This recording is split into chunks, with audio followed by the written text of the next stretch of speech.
প্রায় 2 বছর জেলবন্দি থাকার পর নিজের গড়ে ফিরেছেন। বাড়ি ফেরার পর বেশ কয়েকবারই শারীরিক অসুস্থতার কথা জানিয়েছেন অনুব্রত মণ্ডল, কিন্তু তার মধ্যেই নিয়মিত পার্টি অফিসে যাওয়া শুরু করেছেন কেষ্ট মণ্ডল। বৃহস্পতিবার সাংবাদিক বৈঠকও করলেন।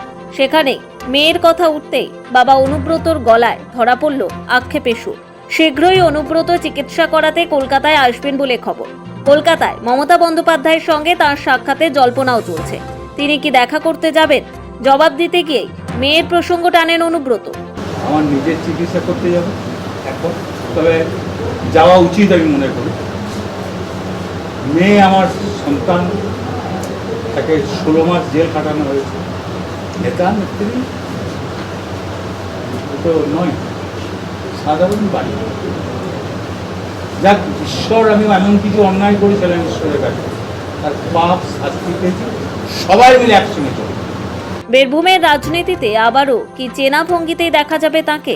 সেই প্রশ্নের উত্তর এড়িয়ে গেলেন বীরভূমের তৃণমূল সভাপতি, বরং সকলকে নিয়ে চলার, একজোট হয়ে কাজ করার বার্তাই দিলেন। বলেন, বিধায়ক, সাংসদ, সভাধিপতি যে যেখানে আছেন, একসঙ্গে সকলে মিলে কাজ করবেন, মানুষের পাশে থাকবেন। সবাই মিলে চলবো, তার মানে কি? কথা হয়েছে, কি বার্তা দিয়েছেন আপনি? 5 জন কজন ছিল, ঠিক আছে। আমাকে মনে হয় খুবই ভালো আছি। আপনাদেরকে আমি সহযোগিতা করতে বলবো, অনুরোধ করবো, বলতে বলবো। আমার মুখ্যমন্ত্রী এখানে এসেছিল, ধন্যবাদ জানাই।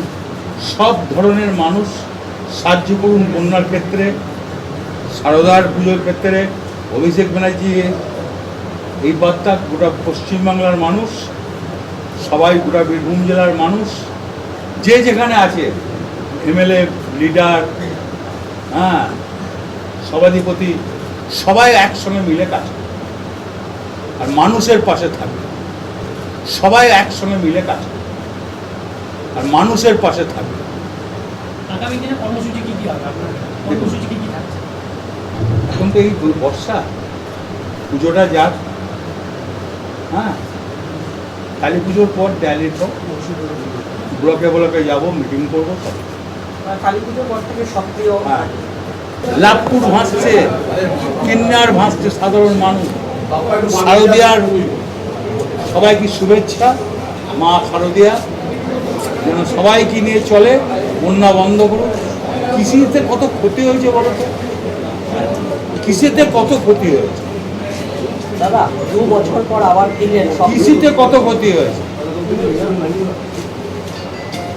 সবাইকে ভালোবাসছি, সবাই থাকবে, সবাই আসবে, সবাই একসঙ্গে চলবে। মুখ্যমন্ত্রী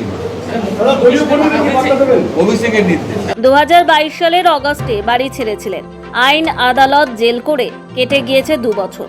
অবশেষে জামিনে মুক্ত হয়ে গত মঙ্গলবার বাড়ি ফিরেছেন কেষ্ট। প্রথম দিন বাড়িতেই ছিলেন তিনি।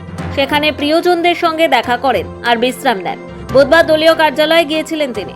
বৃহস্পতিবার সাংবাদিক বৈঠক করলেন অনুব্রত। সেখানেই মামলা প্রসঙ্গে বললেন, আইন আইনের পথে চলবে। আমার সম্পূর্ণ আস্থা আছে। আইনকে আমি সম্মান করি। আইনকে সম্মান করি, আইনকে আমি ভালোবাসি। ওই ব্যাপারে আমি আইনকে ভালোবাসি, আমি বিতর্কে যাব। অনুব্রতর এই মন্তব্য রাজনৈতিক কারণেও গুরুত্বপূর্ণ। তিনি ফেরার পর থেকেই বীরভূমে তৃণমূলের অন্দরে কোন্দল দেখা দিয়েছে বলে খবর। তার অনুপস্থিতিতে পঞ্চায়েত এবং লোকসভা নির্বাচনে সেখানে তৃণমূলকে জিতিয়ে এনেছে কোর কমিটি। কিন্তু অনুব্রতর প্রত্যাবর্তনে সেই কোর কমিটির ভবিষ্যৎ নিয়ে অনিশ্চয়তা দেখা দিয়েছে। দলীয় কার্যালয়ে অনুব্রত ছবি ছেয়ে যাওয়ায় আরও জোরালো হয়েছে সন্দেহ। এসবের মধ্যেই অনুব্রত ফিরতেই তার অনুগামীদের বিরুদ্ধে সুর চড়াতে দেখা গিয়েছে জেলা সভাধিপতি কাজল শেখকে। তিনি খেলতে জানেন, ঠিক সময় সুতো গোটাবেন বলে মন্তব্য করেছেন। তার কিছুক্ষণ পরে অনুব্রতর একসঙ্গে চলার বার্তা অত্যন্ত তাৎপর্যপূর্ণ বলেই মনে করছে ওয়াকিবহুল মহল। বীরভূম থেকে জয়ন্ত দাসের রিপোর্ট, সময়, কলকাতা।